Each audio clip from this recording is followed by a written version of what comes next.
Margaret Sullivan had baked 22,000 loaves of bread in her lifetime.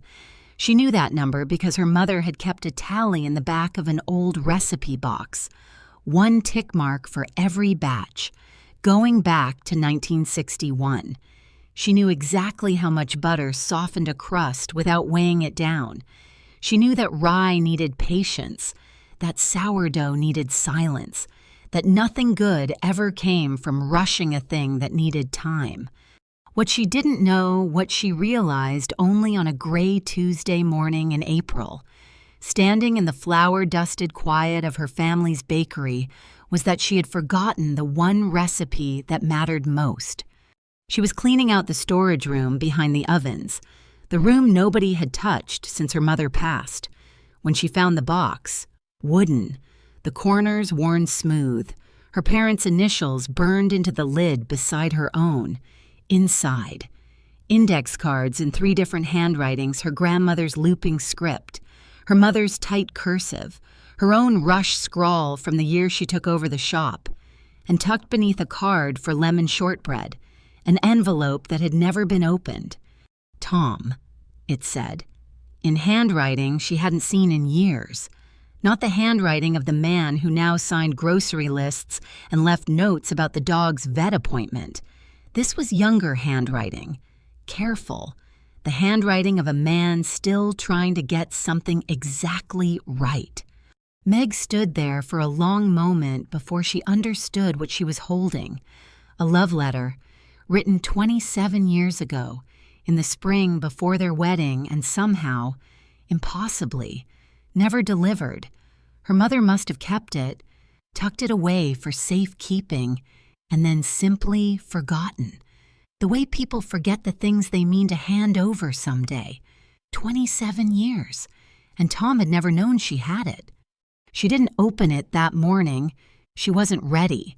She put it back in the box, closed the lid, and carried it home instead the way you might carry something fragile, unsure yet whether it was a gift or a wound. Here's a question worth sitting with for a moment. When did you last feel like someone was truly looking at you, not glancing, not half listening while scrolling through their phone, truly looking the way you look at someone when you're still trying to memorize their face? Meg couldn't remember the last time she and Tom had looked at each other that way. And the strange part was, nothing had gone wrong. Nobody had raised their voice in anger if you'd asked either of them, out loud, whether they were happy.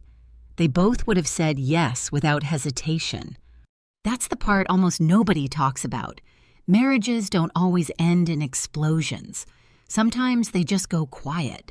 Sometimes 2 people who once stayed up until 2 a.m. talking about everything and nothing slowly become 2 people who pass each other in a hallway, murmuring about the mail. Tom Sullivan was 55 years old, a boat builder by trade, the kind of man who could shape a hull out of raw cedar with nothing but his hands and 40 years of practice. He was steady, reliable, the kind of husband who took the trash out without being asked and remembered to rotate the tires before winter. None of it seemed like love. Exactly. It just seemed like Tuesday. But 27 years earlier, in the spring, Meg found that letter buried in her mother's recipe box. Tom Sullivan had been a different kind of man, or maybe the same man, just louder about it. He used to leave wildflowers on the hood of her car. He used to show up at the bakery an hour before closing just to help her wipe down the counters, so they'd have more time to walk along the water afterward. He used to write things down, because he was terrified of forgetting how he felt. Nobody decides to stop doing those things. That's the part that should give us pause. Nobody wakes up one morning and says, "Today I will stop noticing my husband." It happens one skipped moment at a time, one missed dinner, one conversation cut short because the dishes needed doing, one decade folded quietly into the next. The town where Meg and Tom lived sat on the edge of the Maine coastline, the kind of place where the fog rolled in most mornings and the whole street smelled like salt and low tide.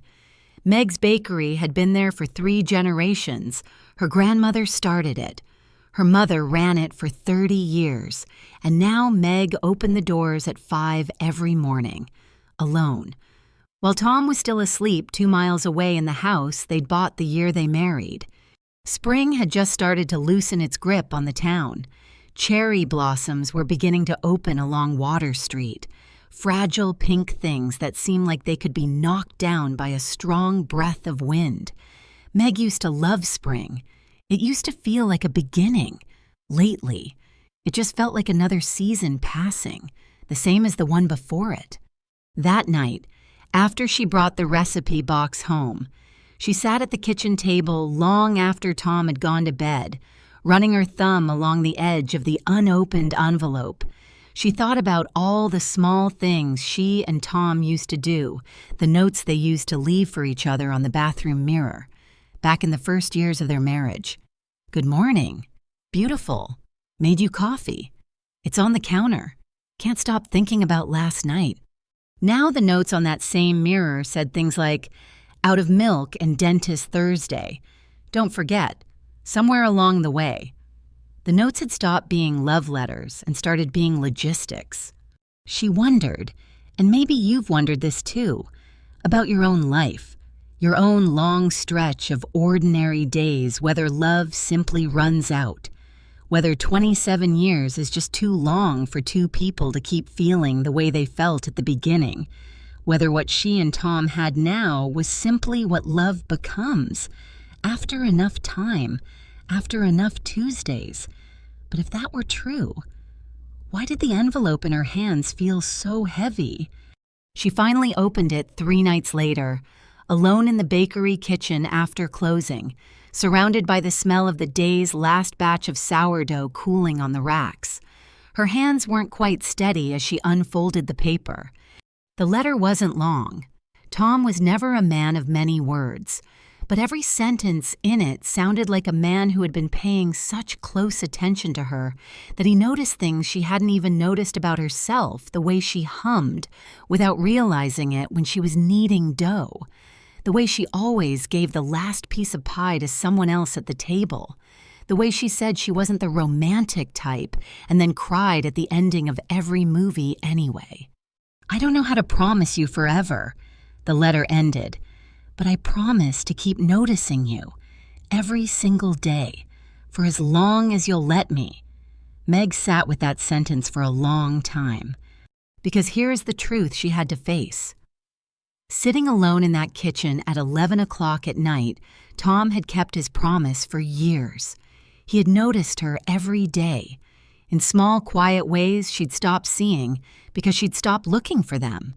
The coffee that was always ready before she left for the bakery. The way he still, after all these years, saved her the last piece of pie without either of them ever mentioning it. The way he never once complained about the 5 a.m. mornings, the flour dust on the kitchen floor, the way bread and butter had come before almost everything else in their life together.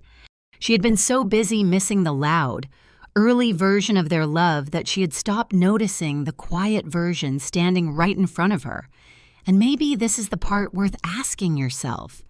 If you're being honest, maybe she wasn't the only one who had stopped noticing. Maybe Tom had, too. Maybe both of them had simply mistaken comfort for distance, when really, the love had never left. It had just gone quiet, the way a fire does, when nobody remembers to add another log. Here's what almost nobody tells you about marriages that quietly lose their spark. The couples who make it back to each other rarely do it with some grand, sweeping gesture. There's no orchestra swelling in the background. Usually, it looks a lot smaller than that. Usually, it looks like one person deciding to try, one more time, before they give up entirely. Meg didn't confront Tom the next morning with the letter in her hand, demanding to know why they drifted so far apart. That's not how real people usually do it, not the people whose marriages actually last. Anyway, instead, she did something smaller, something almost embarrassingly simple. She made his favorite bread. the one he used to ask for every Sunday in their first years together, before the requests quietly stopped, not because he stopped loving it, she realized now, but because he'd noticed she'd stopped having time to make it, and he never wanted to be a burden. She left it on the counter that morning with a note beside it. Not a grocery list, not a reminder about the dentist. "Good morning. Beautiful boat builder. Made you something. Can't stop thinking about the last 27 years. She didn't know if it would mean anything to him. She didn't know if 27 years of quiet distance could really be undone by a loaf of bread and a handwritten note.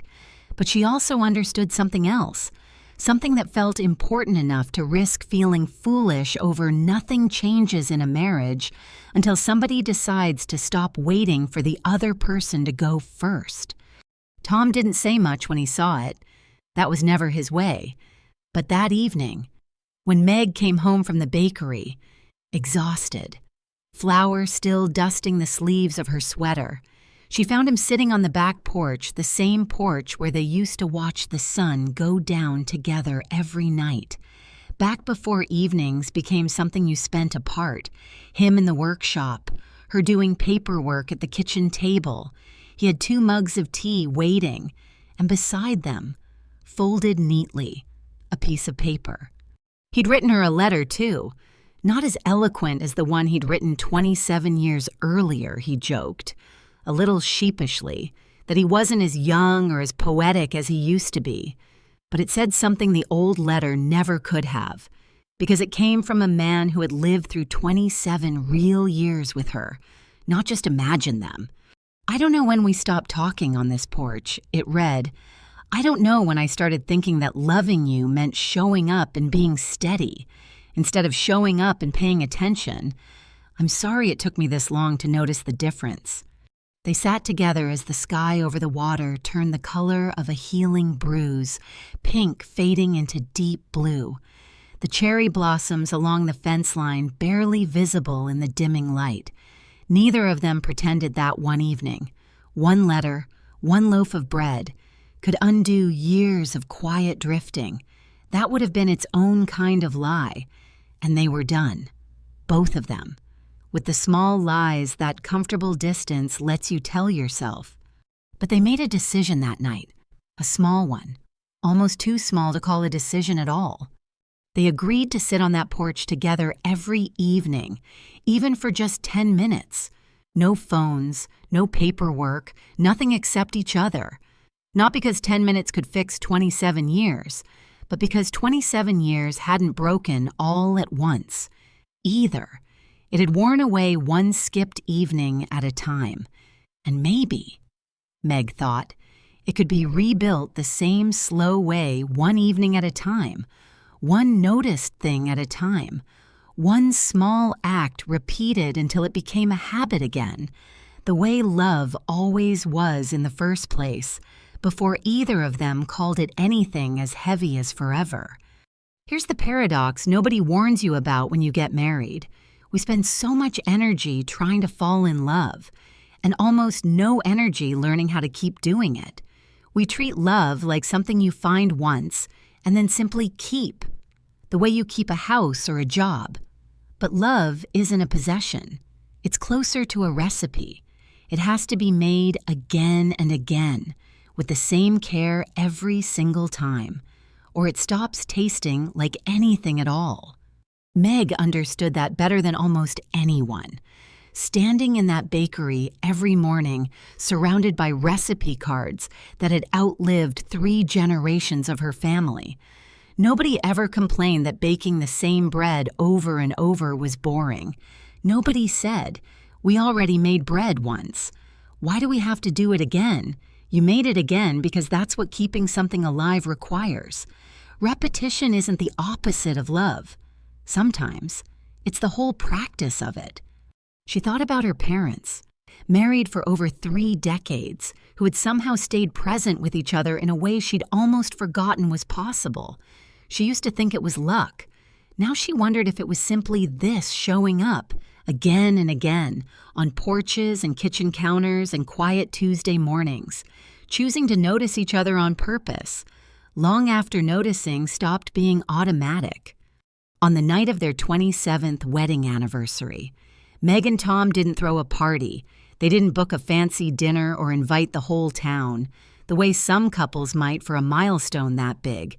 Instead, they did something smaller, something that would have looked unremarkable to anyone watching from the outside. They sat together in the bakery after closing, the smell of the day's last loaves still warm in the air. And Meg pulled out the old wooden recipe box one more time. This time, she added something new to it, not a recipe for bread, a card with just a few lines written on it, meant to sit beside her mother's handwriting and her grandmother's. For whoever opened that box next, love doesn't run out, it just asks to be remade, the same way you'd remake anything worth having twice. Tom read it over her shoulder, and for the first time in longer than either of them could remember, he reached over and took her hand, not out of habit, not because it was expected, but because in that moment, he wanted to. They didn't pretend the last few years hadn't happened. They didn't pretend that 27 years of marriage meant the hard part was over, or that from here on out, everything would stay easy. If anything, they understood something more honest than that love after marriage was never going to be a single choice they'd already made. It was going to be 1,000 small choices, made over and over, for as long as they both kept choosing to make them. We don't forget how to love each other. We just forget to keep practicing it. If there's one thing worth taking from Meg and Tom's story, it's this. The distance that grows in a long marriage rarely announces itself.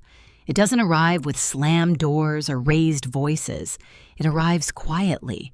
In all the small moments, two people stop choosing each other. The coffee made without a word. The porch sat on alone. The notes on the mirror that turn from love letters into to-do lists. But here's the part that should give you hope. If you needed it tonight, if love can fade that quietly, it can also be rebuilt just as quietly, not with grand gestures, not with perfect words, just with someone deciding, on an ordinary Tuesday, to notice the other person again and then doing it again the next day, and the day after that. So here's a question for you. Watching this tonight, what's one small thing that used to make your love feel new a note, a habit, a walk you used to take together that quietly disappeared somewhere along the way? Tell us in the comments.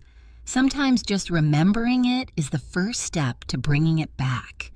If this story moved you, let us know where you're watching from tonight and if you believe love isn't something you find once, but something you keep choosing. Subscribe and join us for another story next day.